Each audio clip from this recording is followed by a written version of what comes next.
Good morning children. आज हम future perfect tense से एक्टिव वॉइस से पैसिव वॉइस बनाना सीखेंगे। कि फ्यूचर परफेक्ट टेंस से हम एक्टिव वॉइस से पैसिव वॉइस किस प्रकार से चेंज करते हैं।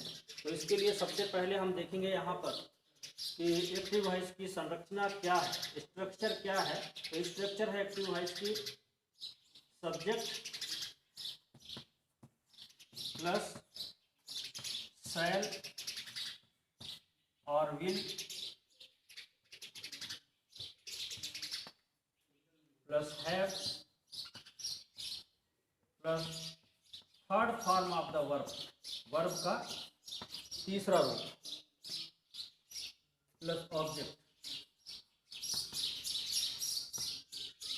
हम जानते हैं परफेक्ट चाहे जहां पर भी हो, प्रेजेंट में हो, पास्ट में हो या फ्यूचर में हो, तो उसमें वर्ब का कौन सा फॉर्म यूज होता है? थर्ड फॉर्म यूज होता है। वर्ब का थर्ड फॉर्म इसमें यूज होता है। और फ्यूचर परफेक्ट टेंस का एक्टिव वॉइस में सब्जेक्ट प्लस शैल या will plus have plus third form of the verb plus object, ये इसका स्ट्रक्चर है, संरचना सूत्र है। इसके माध्यम से हम एक्टिव वॉइस में कोई भी सेंटेंस बना सकते हैं।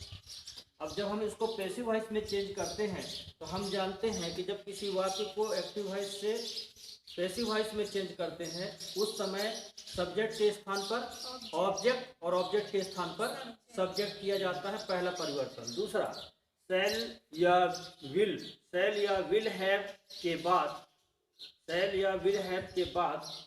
क्या यूज किया जाता है? इसमें बीन का प्रयोग किया जाता है। किसका प्रयोग करेंगे? बीन का प्रयोग करेंगे। और third form of the verb इसमें ज्यों का त्यों रहेगा, इसमें कोई परिवर्तन नहीं होगा। Plus by plus subject, object के स्थान पर सब्जेक्ट करना है।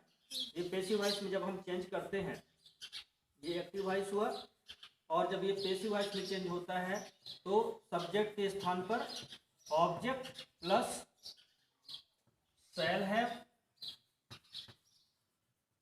या विल हैव, शैल हैव या will have plus being plus third form of the verb का third form plus by plus subject.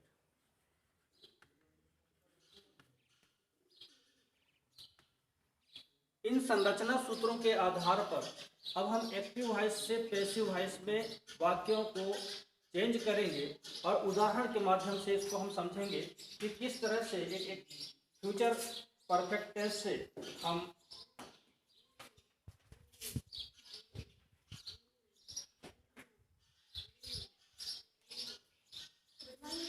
Good morning.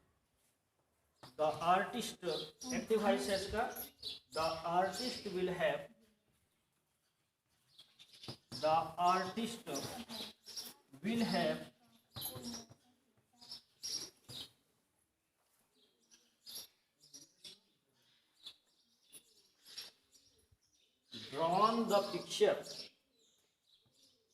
the picture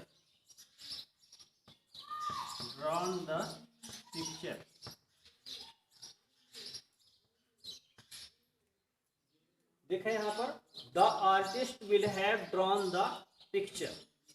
artist कौन होता है? कलाकार। आर्टिस्ट मीन्स कलाकार।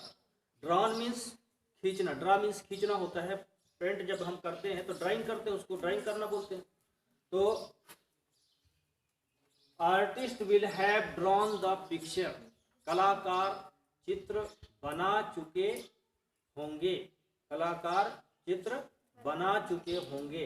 तो अब इसको देखेंगे हम किस प्रकार से हम इसको चेंज करेंगे। सब्जेक्ट के स्थान पर ऑब्जेक्ट और ऑब्जेक्ट के स्थान पर सब्जेक्ट। तो यहाँ सब्जेक्ट क्या है भाई? द आर्टिस्ट, और वर्ब का थर्ड फॉर्म ड्रॉन, और ऑब्जेक्ट द पिक्चर। अब सब्जेक्ट के स्थान पर जब ऑब्जेक्ट करेंगे तो पैसिव वॉइस में क्या होगा? The picture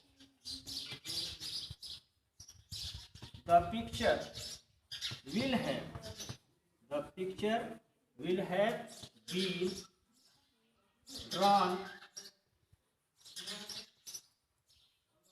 drawn by the artist।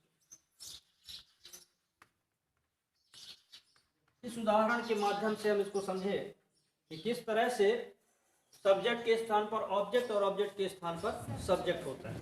तो हम ये ध्यान रखें कि जब भी परफेक्ट टेंस होता है, चाहे वह प्रेजेंट हो, चाहे वह पास्ट हो, चाहे वह फ्यूचर हो, उसमें जो हेल्पिंग वर्ब यूज होता है, उस हेल्पिंग वर्ब के बाद हमको बीन का प्रयोग करना पड़ता है। कब? जब हम एक्टिव वॉइस से पैसिव वॉइस में चेंज करते हैं वाक्य को, और सब्जेक्ट के स्थान पर ऑब्जेक्ट और ऑब्जेक्ट के स्थान पर सब्जेक्ट हो जाता है। केवल इतना ही परिवर्तन इसमें होता है, इसमें ज्यादा परिवर्तन नहीं होता।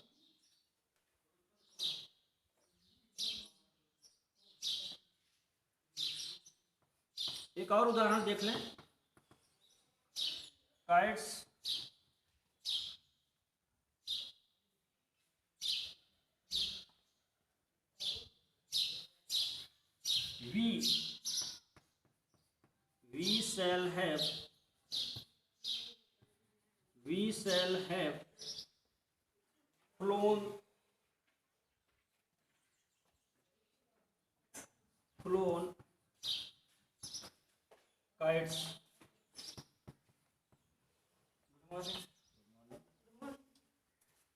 we shall have flown kites we shall have flown kites हम पतंग उड़ा चुके होंगे। तो अब यहाँ पर देखेंगे, इसको यहाँ देखें, सब्जेक्ट क्या है? वी। कौन है सब्जेक्ट यहाँ पर? वी। और वर्ब का थर्ड फॉर्म फ्लोन, और काइट्स क्या है यहाँ पर? ऑब्जेक्ट। तो अब देखेंगे इसमें सब्जेक्ट के स्थान पर ऑब्जेक्ट और ऑब्जेक्ट के स्थान पर सब्जेक्ट। पैसिव वॉइस में चेंज करना है इसको, तो हमको इस प्रकार से इसको चेंज करना पड़ेगा। वी के स्थान पर आएगा काइट्स। क्या है? काइट्स। अब बताइए, वी के साथ शैल हैव का प्रयोग हुआ था, अब काइट्स के साथ क्या लगेगा? बताएं। Will have. Very good. Kites will have been flown by. We का क्या होगा? चेंज होगा तब अस। वी का क्या होता है? अस। वी जब चेंज होता है तो अस बनता है। जब हम एक्टिव वॉइस से पैसिव वॉइस में चेंज करते हैं तो नाउन, सब्जेक्ट यदि नाउन है तो उसका परिवर्तन नहीं होता। सब्जेक्ट यदि प्रोनाउन है तो उसमें परिवर्तन इस प्रकार से होता है। किस प्रकार से? आई का मी, वी का अस, ही का हिम, सी हर, और दे का देम। इस प्रकार से परिवर्तन होता है। ये हमको ध्यान में रखना है कि जब फ्यूचर परफेक्ट टेंस में एक्टिव वॉइस से पैसिव वॉइस में हम किसी सेंटेंस को बदलते हैं तो एक्टिव वॉइस की जो वाक्य संरचना है वह है सब्जेक्ट प्लस सेल और will plus have plus third form of the verb plus object. अब जब इसको हम पैसिव वॉइस में चेंज करेंगे तो सब्जेक्ट के स्थान पर ऑब्जेक्ट प्लस जो ऑब्जेक्ट है उसके अनुसार यहाँ पर हेल्पिंग वर्ब यूज होता है। ठीक है ना? हेल्प ऑब्जेक्ट के अनुसार हेल्पिंग वर्ब यूज होगा, प्लस बीन प्लस वर्ब का third form plus by plus subject. इस तरीके से हम फ्यूचर परफेक्ट टेंस में एक्टिव वॉइस से पैसिव वॉइस में इसको चेंज करते हैं। ठीक है? अब हम इसको, ये तो रहा अफर्मेटिव सेंटेंस। अब हम नेगेटिव सेंटेंस को किस प्रकार से चेंज करते हैं ये देखेंगे। ये अफर्मेटिव सेंटेंस था। अब नेगेटिव सेंटेंस बनाइए।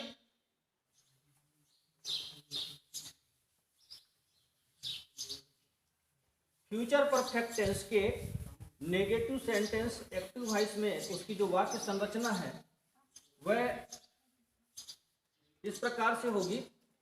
एक्टिव वॉइस में सब्जेक्ट प्लस सेल या will not have plus third form of the verb, verb का थर्ड फॉर्म यूज होगा, प्लस ऑब्जेक्ट। अब आगे देखें, जब इसको पैसिव वॉइस में चेंज करेंगे तो ये सब्जेक्ट के स्थान पर ऑब्जेक्ट हो जाएगा, प्लस अपने अनुसार ये हेल्पिंग वर्ब लेगा, शैल या विल, नॉट, बीन, नॉट के बाद हैव, और हैव के बाद बीन, वर्ब का third form, plus by plus subject. इस प्रकार से इसकी वाक्य संरचना होगी नेगेटिव के लिए।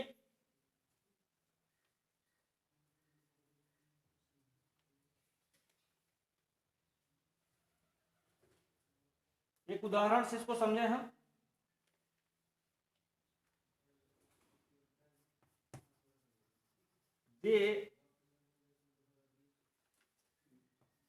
they will have, they will not have, they will not have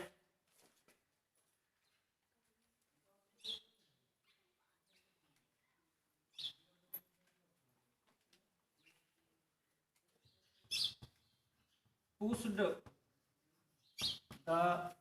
bus।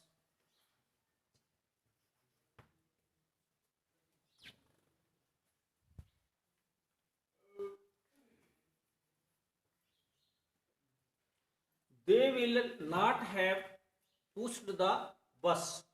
देखें सब इसमें क्या है, एक्टिव वॉइस की संरचना, सब्जेक्ट प्लस शैल या will plus not plus have plus third form of the verb plus object. यहाँ पर देखें सब्जेक्ट दे के अनुसार विल का यूज हुआ है यहाँ पर, फिर नॉट, हैव और वर्ब का थर्ड फॉर्म प्लस ऑब्जेक्ट। अब इसको चेंज करेंगे, क्या हो जाएगा, the bus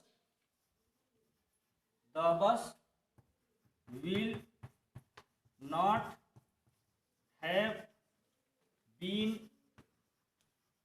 pushed by them। इस तरह से एक्टिव वॉइस से हम पैसिव वॉइस में इसको चेंज करते हैं। तो यह हुआ फ्यूचर परफेक्ट टेंस का एक्टिव वॉइस से पैसिव वॉइस में चेंज करना। अब आगे हम अगले पीरियड में दूसरा वीडियो लेकर आएंगे। तब तक के लिए धन्यवाद।